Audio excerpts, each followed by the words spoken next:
Hello everyone, my name is Heather and welcome to the channel Bookables. Today I'm going to be doing a tag I do every single year, and that is the mid-year book Freakout tag. So like I said, I do this every year. A lot of creators do because it is a great middle of the year book tag to check on your progress with reading, to see some of your favorite books, some books you haven't read yet. It's just a good check-in tag. I've done this probably like 5 or 6 years in a row. I'll link all of them down below. I love this tag. I love doing it every year because I'm a goal person. I love checking on my goals. I love seeing how I'm doing, and it's just a great way to do that. So the first question, of course, is the best book you read in 2022. And I have read a really good variety of books this year. Like some years when it gets to be the middle of the year, when I start to think, that's when I really start to think like, I wonder what my favorite books are going to be by the end of the year. What are my top 10? Because we all have top 10 lists that we do at the end of every year. And some years I'm like, this is going to be a great list. Like I have so many books to choose from. And some years I'm like, oh boy, it has not been the best reading year for me. And that was last year for me, but I have to say this year is much different. So I have a lot, but I'm picking 2 of my favorites that I know for sure will be on that list, like some of my favorite books of the year. The Inheritance of Orquídea Divina by Zoraida Cordova. I read this literally last month, fell in love with it. It's an adult fantasy. It's a standalone fantasy, like magical realism. I was not expecting to love it as much as I did, but I fell in love with it, so do not be surprised to see that on this list, and maybe it'll even be number 1. I don't know. And the other one I picked for particular this question is In My Dreams I Hold a Knife by Ashley Winstead. This was on like everybody's favorite list last year, so I thought this year I had to read it, and I'm so glad I did. This is an adult mystery thriller that is about a girl named Heather that gets murdered. I see the irony there. And basically it's all about her college friends that go to the reunion, and her murder's never been solved, so they're trying to solve it. And it's full of unlikable characters. You hate them, but the writing is just so amazing and intense, and I loved every second of it. So these 2 I picked in particular for this question. There's much more that I could mention, but we would be here forever, but these 2 for sure are at the very top of the list. Question number 2 is best sequel you've read in 2022. What do you know? I haven't read a single sequel. I'm just not a sequel person as it is. I don't think for the past couple years I've had a answer for this question. I started some series. I started the Skyward series by Brandon Sanderson. Will I finish that? I don't know, but as far as sequels go, I really haven't read one, and it's just how it is right now. Question number 3 is a new release you haven't read yet but want to.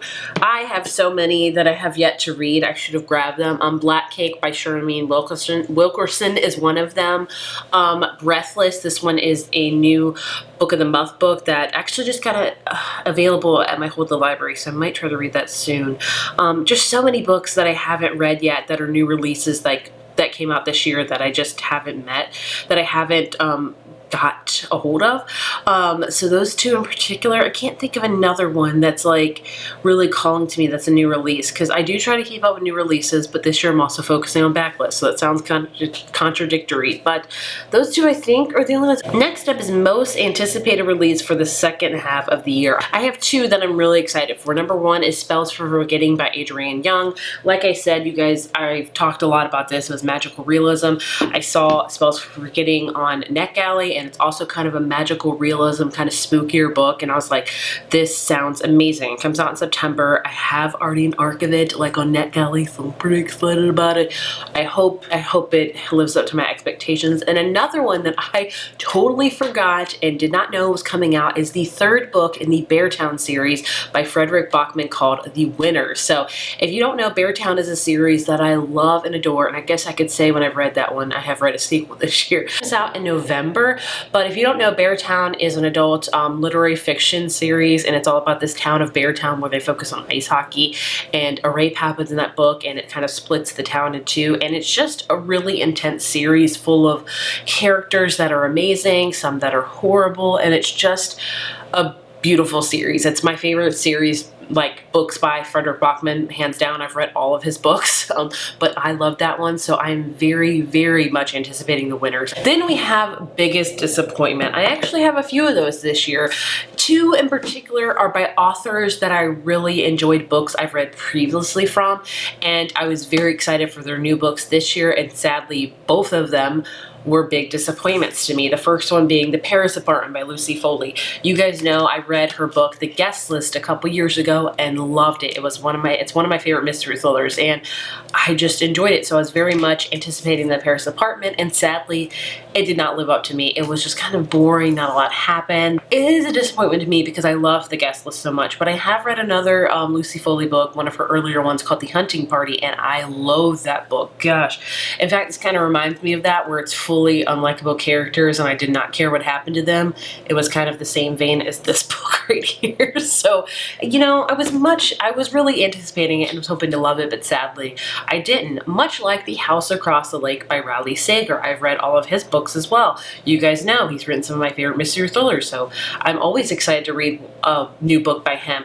This one comes out either this month or next month, I believe, and basically it's about a woman that is an alcoholic. She's also a widow. She starts spying on her neighbors across the lake, and the wife goes missing, and yada yada yada. Yada yada yada. I'm still single. This one again was kind of like the Paris part, where not a lot happened. I could see the plot twist coming. Wasn't overly invested in the characters. Was sadly disappointed in it. And another thing about this book is that Riley Sager is known for releasing his book in summers. Like, a lot of his books are kind of summer thrillers, if you will.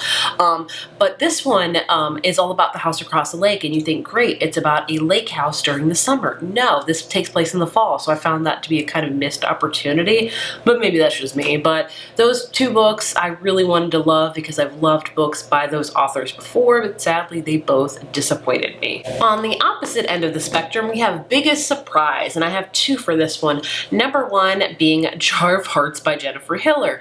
I read this one on a whim, totally. Like, I have heard a lot about actually this book, in particular this author. A lot of people love her book Little Secrets, I believe, and I do want to read that one, but it deals with child abduction, and that's a little bit too dark for me because I have children. I don't want to think about that, nor do I want to read it. So, but I've heard a lot about her book Jar of Hearts, which is a backlist book, and I loved it. Was not expecting to love it at all. It was dark, it was creepy, it was messed up, quite frankly. It's all about this serial killer and a girl that was in love with the serial killer, but she didn't know he was a serial killer when he was in high school, and now he escaped prison, things like that. But I love this one. You can see the plot twist coming, but I love the writing immensely in this one. So I was very, very much surprised by how much I enjoyed this one. Speaking of that, the same author, his favorite new author, it could be a debut author or a new to you author. So both the authors I'm going to talk about are new to me. Number one, Zordita Cordova.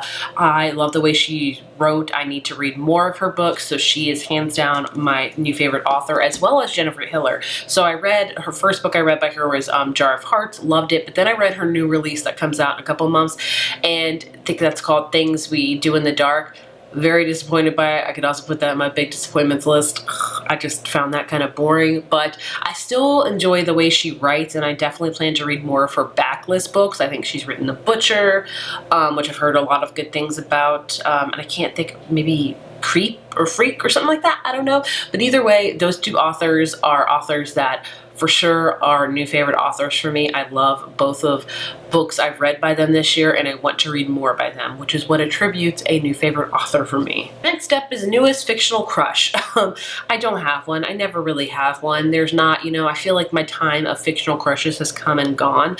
I feel like I really got those when I read a lot of YA series where I could really fall in love with a character over a multitude of books, and now I kind of read standalones or just one, you know, romance, things like that. So I don't have a particular favorite like fictional crush right now. And we have newest favorite character. For this one, I was like, I don't know. I thought of, oh gosh, the detective in Agatha Christie series. She's written a ton of books, but she has in particular a series dedicated to this detective guy, Herculon Poinar. I can't pronounce it. I'm butchering it, and I apologize. But basically, he has like, I don't even know how many books he's got in his series. Like a lot. Oh my gosh, like probably over 20. I loved reading about him in Death of the Nile, how he was trying to figure out a murder and how he operated and trying to figure that out. Yes, I think he's my new favorite character because I plan to read more books within his particular series. I don't think you have to read them in order at all. I read this one out of order. I think it's like the 13th one in a series. So take take what I say with a grain of salt. I don't know, but he's my new favorite character, I would say. Next up is book that made you cry. I haven't read a really overly sad book this year, a book that just made me sob and sob buckets. There are some years where I have that, and there's some years where I don't. So a book that kind of made me sad is Where the Crawdads Sing by Daily Owens. This is a book I read this year that I'm sure you all know has hype upon hype upon hype about it. The movie's coming out soonish, I believe. I do plan to watch it because I'm kind of interested in it. I think it will translate well to film. I think maybe even better than the book. I don't know. I'm definitely of the unpopular opinion of this book. A lot of people are obsessed with it. I thought it was okay. But anyway, I did find this sad because this whole book is about a character, I forget her name, Kaya, who is left at like in the marsh when she's young. Like she's had to grow up by herself and like learn how to read and learn how to write and learn how to like get money to like get food and stuff. Like her mom abandons her, then her dad abandons her, and all of her siblings abandon her. So I was like, crap, this sucks. So I did feel really bad for this character. So that made me sad. It didn't make me cry, but I just felt a lot of emotions for this character because I was like, I feel bad for you. And then on the opposite end again for that is book that made you happy. I have two in particular. Of course, you know I'm going to say The House in the Cerulean Sea by T.J. Klune. I love this book. Definitely one of my favorites again of the year. It's all about like these magical orphans and it's just so heartwarming. If you want a book that'll make you smile like from ear to ear, this is the book for you, hands down. And the other one I picked for this one is Dial A for Aunties by Jessie Q. Swintano. This is like a cozy mystery book that's just really fun. It's all about this girl that has several aunties, a murder happens, and it's just funny. If you want like a lighthearted read that'll make you laugh, make you smile, this is a great book for that. And the next question is most beautiful book you've bought this year or received. I don't know for this one. Like honestly, I have done 100% of my reading this year in 2022, particularly all on my e-reader or on my phone. You guys know I have a new child that is 9 months old. So I'm just now getting to the point where I think I can switch over to books, but I still, rock her to sleep, stuff like that. So it's much easier to hold my phone, but I'm starting to maybe think about transitioning back to physical books, which I do really miss. Don't get me wrong. I miss that a lot. But with ebooks, I can't think of like the most beautiful book I've bought or received because honestly, I haven't bought a lot of books this year and I haven't gotten a lot. I don't have one in particular, sad to say. Usually every year I'm very excited for this question because I love a good cover. You know me, I love good covers. I've done whole videos on favorite covers, but this year I don't have one. And then our last question is what books do you need to read by the end of the year? So if you guys don't know, I'm doing this whole challenge of 22 books I want to read in 2022 where they are all backlist titles, which means that they came out before the year 2022. There's a lot on there that I'm not going to lie, released in 2021, so they're not really backlist, but there's a lot on there as well that are much more backlist. So as of right now, I'm officially halfway through that list, which I am very happy with because we're halfway through the year. I try to read 2 books a month from that list and I really enjoy it. My main goal as far as books I need to read by the end of the year, I want to read the remaining 12 of them and I really feel confident I can do it.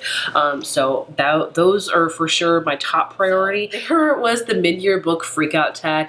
Like I said, I love doing this tag every single year. It's a good check-in. It's a good progress to see how you're doing. Like, it's a progress report. That sounds horrible. We all don't love progress report cards, but you get what I'm saying. I'm very excited for the end of the year to see what books are going to be my favorite and how I've progressed with my 22 books I want to read and so on and so on. Always thank you so much for watching and I will see you in my next video.